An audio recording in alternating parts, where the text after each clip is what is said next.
오늘은 종교개혁주일입니다. 504년 전에 루터로부터 일어난 성경으로 돌아가고 하나님으로 돌아가자는 그러한 외침이 우리 마음속에 있기를 소망합니다. 그러한 의미에서 내 앞에 우상을 만들지 말며 라는 제목으로 하나님의 말씀을 전하겠습니다. 우리 장로교회를 흔히 보수주의 교단이라고 합니다. 보수가 뭡니까? 과거의 전통적인 것들을 지키는 것이 보수입니다. 오늘은 종교개혁주일입니다. 개혁은 무엇입니까? 잘못된 것을 뜯어 고치는 것이 개혁이죠. 그러면 보수와 개혁이란 말이 좀 어울리지 않는 말이 아닙니까? 라는 질문이 있을 수 있는데요. 여기에 대해서 정리를 해드리겠습니다. 우리는 개혁을 하는 보수주의자들입니다. 왜 보수주의입니까? 하나님의 말씀인 성경, 이것에 최고의 권위를 두고요. 이것을 지키자고 하기 때문에 보수주의인 것이고요. 왜 개혁을 합니까? 중세 천주교회 여러 가지 잘못된 교리들, 또 잘못된 교리로 인해서 성도들을 미혹시키는 일들에게서 벗어나서 뜯어 고치고 다시 성경으로 돌아가자. 이것이 개혁 아닙니까? 그러므로 보수와 개혁은 따로 떨어진 것이 아니라 같은 의미에서 맥락으로 찾을 수 있고요. 우리는 그러한 개혁을 하는 보수주의자들 맞습니다. 여러분, 성경 말씀은 그렇게 어려운 것이 아니에요. 성경 말씀은 오실 예수님과 오신 예수님에 대한 압축된 그러한 기록인데요. 쉽게 얘기해서 예수님 믿으면 우리가 구원을 얻습니다. 바로 그 말씀이거든요. 그런데 많은 사람들이 이것을 들어서 알고 있고 우리 기독교인들도 이것을 알고 있습니다.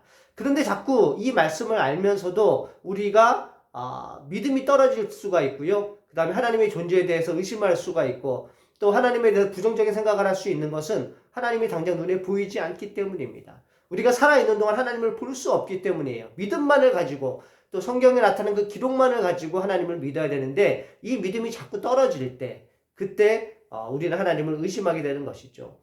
그 옛날 출애굽을 해서 광야에 있었던 이스라엘 백성들도 믿음이 약해졌을 때 그러한 원망과 불평들을 했어요.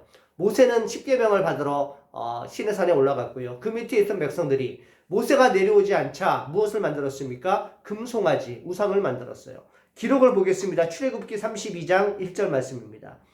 백성이 모세가 산에서 내려옴이 더딤을 보고 모여 백성이 아론에게 이르러 말하되 일어나라 우리를 위하여 우리를 인도할 신을 만들라. 이 모세 곧 우리를 애굽 땅에서 인도해낸 사람은 어찌 되었는지 알지 못함이라. 인간의 참 나약한 부분을 얘기하는데요. 당장 모세가 안 보이니까 모세가 가지고 온 율법이 보이지 않으니까 하나님의 나타나심이 보이지 않으니까 금송아지를 만듭니다.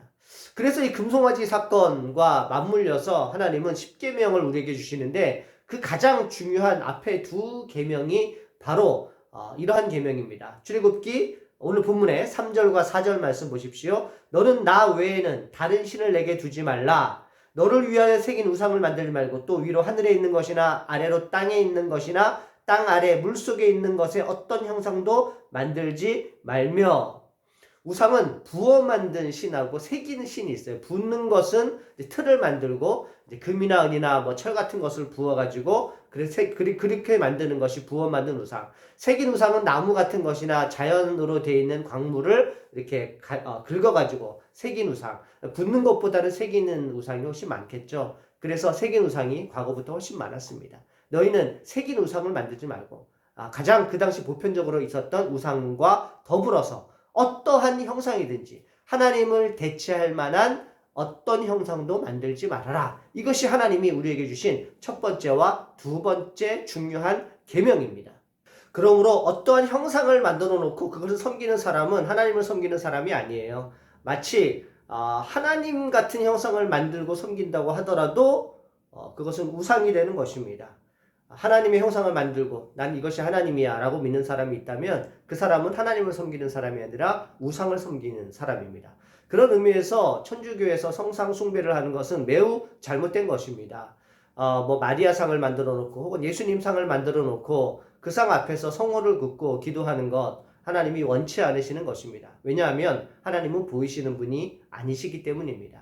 보이지 않는 하나님을 우리가 믿는 것이 믿음이지 보이는 형상을 믿는 것이 하나님을 믿는 것이 아니기 때문입니다. 그러면 지금도 참 이러한 일들이 많은데요. 가령 예를 들면 교회 가운데서도 교회 외벽을 여러분들 보시다시피 예수님이 뭐 양을 이끌고 가신다든지 뭐 이러한 벽화를 그려놓은 그러한 외벽에 있는 그런 교회들이 많지 않습니까? 이러한 것들은 어떻게 봐야 되나요? 예, 마찬가지입니다. 만약에 지나가는 사람들이 이 예수님의 그 얼굴들 또 그런 성화들을 보면서 마음이 따뜻해지고 주님을 다시 찾는 그런 마음이 생긴다고 한다면 이것은 굉장히 긍정적인 효과예요. 예수님의 집이라는 의미도 되고요. 또 저 집에 들어가서 기도를 하고 싶다. 또 주님을 섬기고 싶다. 옛날엔 내가 예수님을 믿었었는데 내가 이제 다시 예수님께 돌아가야 되나? 라는 그런 영혼 구원의 효과가 있다고 한다면 참으로 긍정적인 효과입니다. 그러나 단 한 사람이라도 그 앞에 가서 주님이라고 생각하면서 주님을 섬긴다는 마음으로 그곳에 절을 하거나 인사를 하거나 그곳에서 두 손을 모으고 마치 섬기는 것처럼 기도를 한다면 그러면 잘못된 것이죠.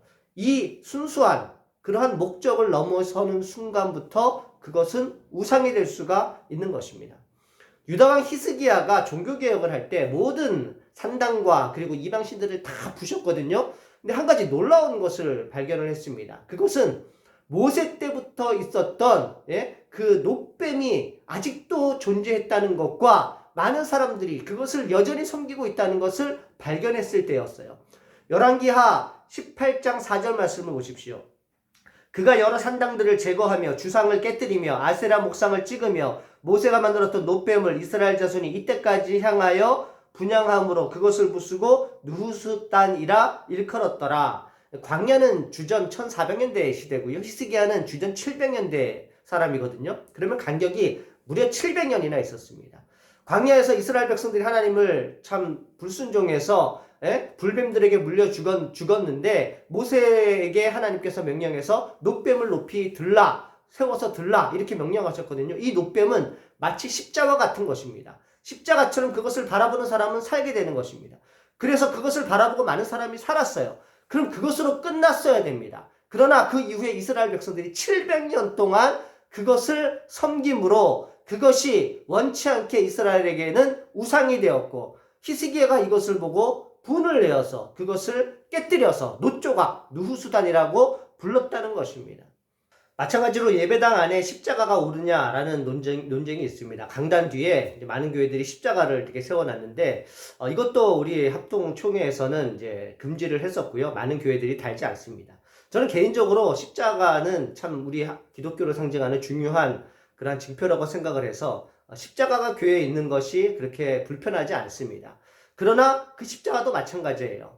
그것을 많은 사람들이 섬긴다고 한다면 십자가가 예수님의 징표가 되지 아니하고 그것이 어떤 신 같은 존재가 되어서 우상과 같은 존재가 되어서 그것이 나를 인도해주고 내 죄를 사해 주실 것이라는 그런 잘못된 생각을 가지는 사람이 있다면 그조차도 누후수단이 될 수 있다. 그렇게 생각을 합니다.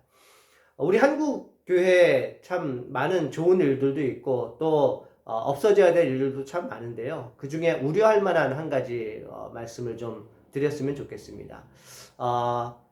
한국 기독교 박물관이라는 것을 천안에 이제 세우기로 어떤 단체에서 하신 것 같은데요. 기독교 박물관 얼마나 좋습니까? 또 한번 사진을 한번 보시면요.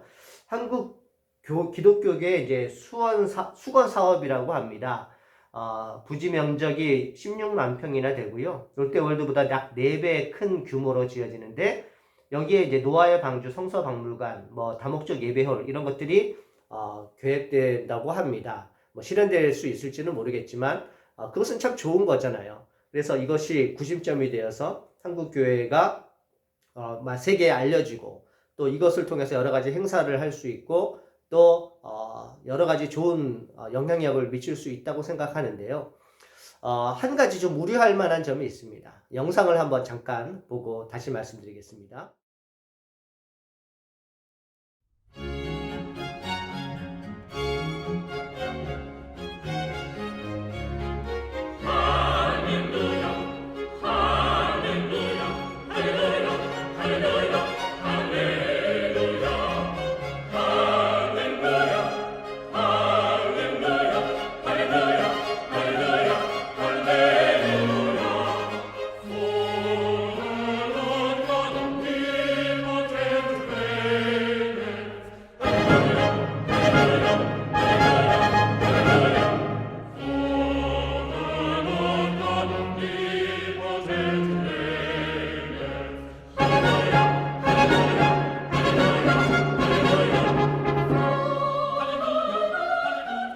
잘 보셨습니까? 무엇이 우려됩니까? 예, 저와 여러분은 아마 같은 것을 느낄 것 같은데요. 바로 예수상입니다. 예수상은 브라질 리우데자네이루에 있는 그 예수상이 하나가 있죠.